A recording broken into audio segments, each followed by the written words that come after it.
마이크로소프트가 16년 만에 시가총액 1위를 차지했습니다. 2018년에.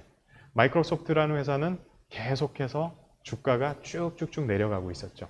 자, 그 이유는 뭐였냐면요. 스티브 발머라는 CEO가 어떻게 보면 좀 독선적인 면도 있었고요. 폐쇄적인 문화, 외부의 피드백을 잘 수용하지 않습니다. 우리 게 최고다라는 생각을 갖고 있고요. 이때 각 부서가 서로 간에 소통이 잘 안 됐어요. 사일로 문화가 있었어요. 그 다음에 내부적으로 굉장히 경쟁적인 그런 문화가 치열했습니다. 자, 그러면서 그 아이폰이 나왔을 때 그 직원 중에 한 명이 아이폰을 썼는데 그걸 뺏어다가 집어 던졌습니다. 왜 남의 걸 쓰냐? 우리 게 최고다. 이렇게 얘기를 하죠. 자, 그런 기업이 당연히 시대 흐름을 따라가기는 어려웠겠죠. 자, 그리고 이제 노키아 얘기를 해볼게요. 노키아 같은 경우에는 휴대폰 시장 점유율 50%를 차지하던 회사예요. 엄청난 회사였습니다. 항상 혁신 사례로 등장을 했고요. 자, 그런데 노키아 지금 어떻습니까? 휴대폰 시장에서 그 명성을 잃었어요. 그렇게 세계 시장 점유율 50%를 하던 회사가. 근데 그 이유는 뭘까? 제가 미국에서 2010년, 11년도 MBA를 할 때 저희가 다 휴대폰을 사러 갔습니다. 저희 동기들도 같이 사러 갔는데 그때 당시 아이폰 3가 나왔습니다. 가격이 500불이었어요.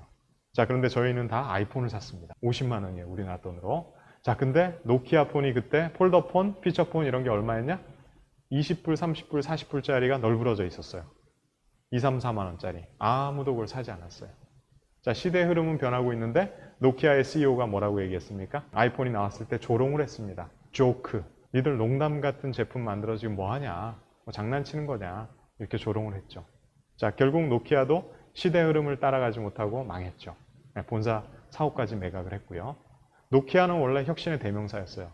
제지, 종이를 만들던 회사가 휴대폰 강자가 됐습니다. 그런 회사가 혁신의 대명사였다가 다시 꼬꾸라졌죠. 물론 지금 장비 회사로 되살아났긴 했지만, 자, 그래서 항상 잘 나가는 기업이 항상 잘 나가는 건 아니에요. 그래서 그런 어떻게 보면 노키아를요, 마이크로소프트가 뒤늦게 정신을 차리고 이거라도 사야 되겠다라고 삽니다. 자, 근데 거기서 엄청난 손해를 보고 되팔죠. 자, 그게 바로 스티브 발머 CEO 시절에 있던 일이었어요. 자, 그리고 우리가 CEO를 교체를 합니다. 사티아 나델라, 인도 사람이고요, 개발자 출신이에요. 자, 이 사람이 비전을 새롭게 제시하죠. 모바일 퍼스트, 클라우드 퍼스트. 우리가 이제는 모바일 시장, 클라우드 시장으로 들어가야 되겠다. 처음에는요, 어디 시장으로 들어가려고 했냐면 하드웨어 진영으로 들어가려고 했어요. 그랬더니 애플이나 삼성이 또는 화웨이가 시장을 꽉 잡고 있습니다. 자, 그러다 보니까 여기는 안 되겠다. 자, 소프트웨어 진영으로 가려고 하다 보니까 구글의 안드로이드와 싸워야 돼요.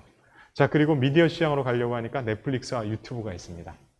그래서 눈을 돌려봤더니 클라우드 시장이 있더라. 근데 여기는 아마존과 AWS가 있는데 아직은 시장 초기라서 정체성이 확립되지 않았고 우리가 지금 들어가도 괜찮겠다.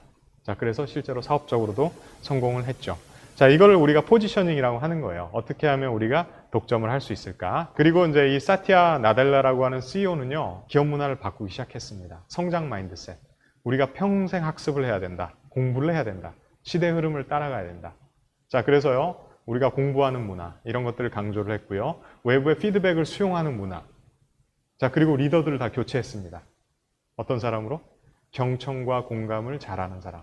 자, 그런 사람들이 리더가 되잖아요. 그러면 어떻게 될까요? 서로가 알아서 잘 소통합니다. 사일로 문화 이런 것들은 자연스럽게 없어져요. 그래서 이렇게 사업적으로도 포지셔닝을 잘했고 그리고 기업 문화도 바꾸면서 마이크로소프트는 다시 주가가 쫙 올라갑니다. 자, 이걸 보시면요. 우리가 한 사람의 리더가 얼마나 중요한지 알 수가 있어요. 어떤 리더가 우리 회사에 오냐.